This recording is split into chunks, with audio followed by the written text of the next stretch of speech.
Supreme कोर्टामध्ये ठाकरे गटाच्या याचिकेवर सोमवारी सुनावणी होणार आहे।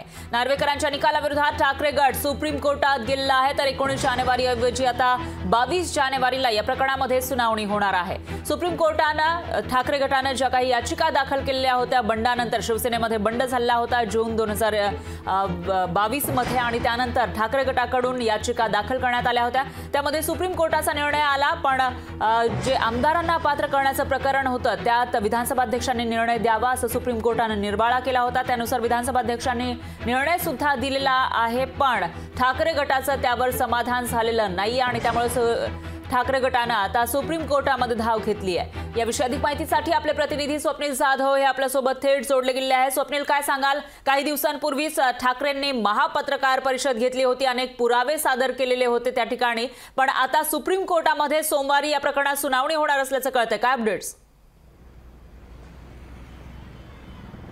फरा, नक्कीच आपण विधानसभा अध्यक्ष राहुल नार्वेकर यांचा निकाल जर पाहिला तर दोन्ही गटाच्या आमदारांना त्यांनी पात्र ठरवले आणि या विरोधात खरं तर सुप्रीम कोर्टामध्ये ठाकरे गटाने धाव घेतलेली आहे, कारण कोणत्याही आमदारांना अपात्र केले नाहीये। पक्षासंदर्भातील व्हीप सुद्धा हा ठाकरे गटाचा अवैध असल्याचं एकूणच विधानसभा अध्यक्ष राहुल नार्वेकर यांनी म्हटलेलं आहे। याच सगळ्या निकालाविरोधात सुप्रीम कोर्टामध्ये धाव घेतल्यानंतर सुनावणी ही सोमवारी होते।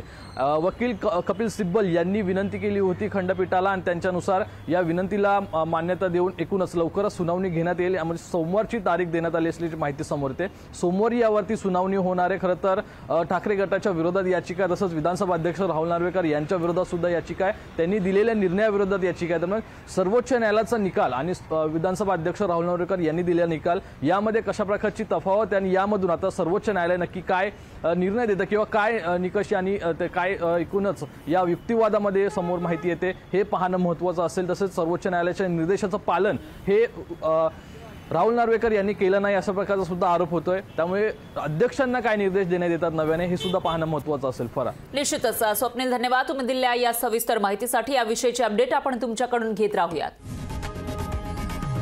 लोकशाही मराठी ऐका, पहा, जागरूक रहा।